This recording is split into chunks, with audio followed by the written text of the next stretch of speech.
নারায়ণগঞ্জ বাংলাদেশের মধ্যে আয়তনের দিক থেকে সবচেয়ে ছোট জেলা। যদিও আমরা জানি মেহেরপুর সবচেয়ে ছোট, কিন্তু তা জনসংখ্যার দিক থেকে। আজকে আমরা আপনাদের একটি গল্প বলতে যাচ্ছি। গল্পটি নারায়ণগঞ্জের মদনপুর স্থানটিকে নিয়ে লেখা। গল্পটি ভৌতিক পরিবেশের উপর ভিত্তি করে তৈরি। গল্পটি ভৌতিক হলেও সত্য কাহিনীর উপর প্রতিষ্ঠিত।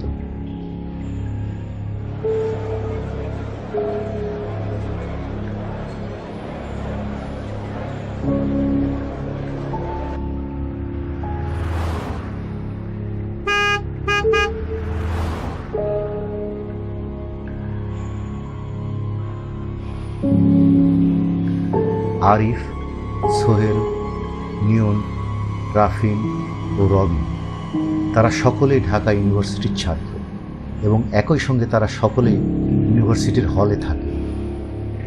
যদিও আরিফের বাড়ি ঢাকাতেই, তবুও সে হল থেকে পড়াশোনা করে। আরিফ তার বাবা মাকে বোঝাতে সক্ষম হয়েছিল যে হলে থেকে পড়ালেখা করলে তা ভালো হয়, অতএব বাবা মা তাকে হলে থেকে পড়ালেখা করার অনুমতি দেন।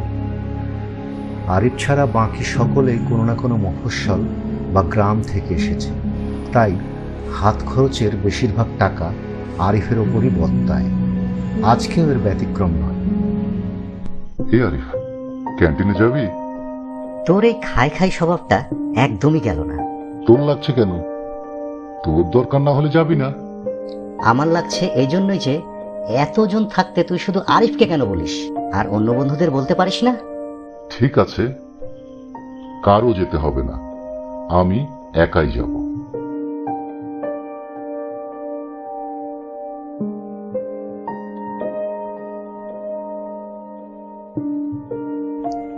কিছুক্ষণ পর নিয়ন ফিরে আসে। কিরে, ফিরে আসলি যে? এমনি, তোদের ছাড়া একা একা ভালোই লাগছিল না তাই।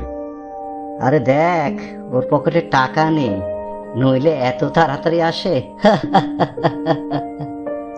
আমিও তোদের সাথে একমত। আরে বাদ দে তো, আমার মাথায় একটা নতুন আইডিয়া এসেছে। আগামী বৃহস্পতিবার আমাদের অফ ডে। হ্যাঁ, অর্ধেক তো কি হয়েছে? নিয়ন, তুই ক্যান্টিনে যেতে চাইছিলি না?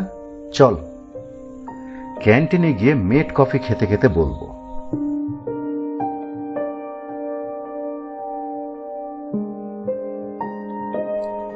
তারপর তারা সকলে একসাথে মধুর ক্যান্টিনে হাজির।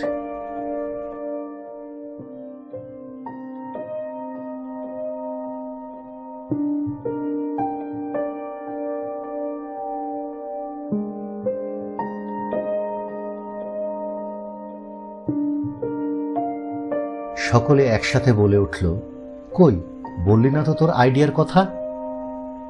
বলছি, আমরা বুধবার নাইটে সবাই একসাথে লং ড্রাইভে যাচ্ছি, মিশন চট্টগ্রাম। আমি যাব না, আমার কাজ আছে। আমিও যাব না, আমারও কাজ আছে। আরে গাড়ি আমি দেব, পেট্রোল খরচ আমার। তোরা জাস্ট একসাথে থাকলে অনেক মজা হবে। তারপর তারা সবাই একসাথে সম্মতি জানালো। যেই ভাবা সেই কাজ। দুদিন পরেই আসলো সেই প্রতীক্ষিত রাত, বুধবার।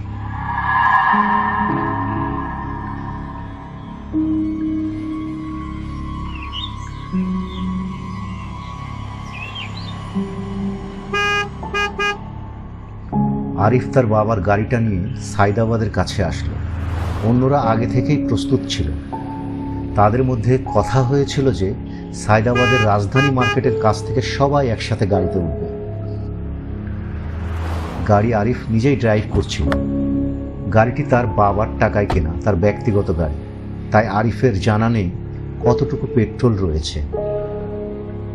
যাই হোক, গাড়ি চলতে শুরু করলো গন্তব্যের দিকে।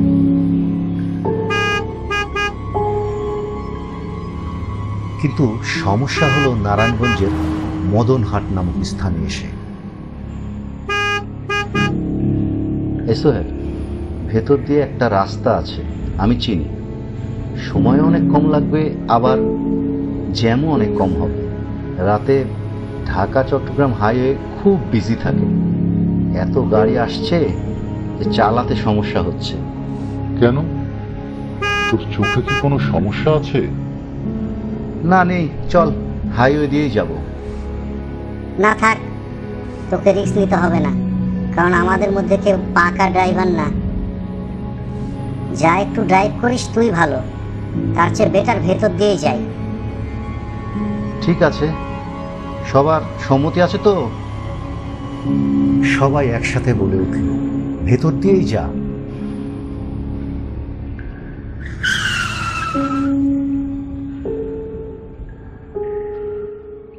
গাড়িটি ফেনী হাইওয়ে দিয়ে এগুতে লাগলো। কিছু দূর যেতেই গাড়ির স্টার্ট বন্ধ হয়ে গেল। একে তো ফেনী হাইওয়ে, তার উপর অজানা পথ।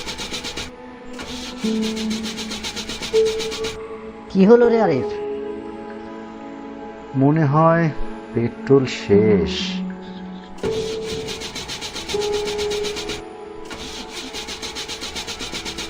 বেরোনোর সময় চেক করিসনি?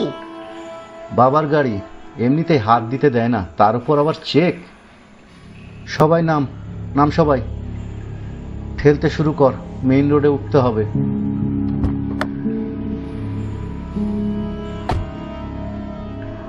এরপর আরিফ স্টিয়ারিং ও সবাই গাড়ি ঠেলতে শুরু করলো। আর তারা রাগে ক্ষিপ্ত হয়ে যাচ্ছে। রাগ সামলাতে না পেরে নিয়ন বলে উঠল, চল বাসে যাই, তার চেয়ে গাড়ি এখানেই পার্কিং কর। তোর সমস্যা হলে তুই যা। তারপর তারা আবার গাড়িটি ঠেলতে শুরু করলো। কিন্তু পথিমধ্যে মেইন রোডের কাছাকাছি স্থানে কি সব আজব চিৎকার ভেসে আসছে। তারা একে অপরকে কিছু না বললেও মনে মনে ভয় পাচ্ছে। হঠাৎ গাড়ি আটকে গেল, আর এগোয় না।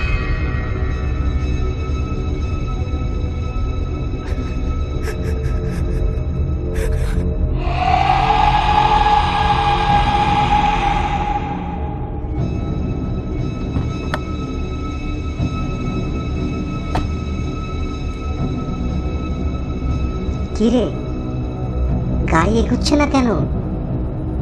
বুঝছি না তো।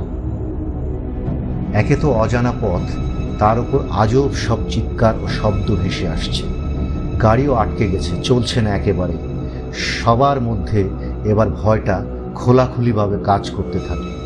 তারা একে অপরকে বলা বলি করতে থাকলো, আসলে বিষয়টি কি, কেনই বা এরকম হচ্ছে।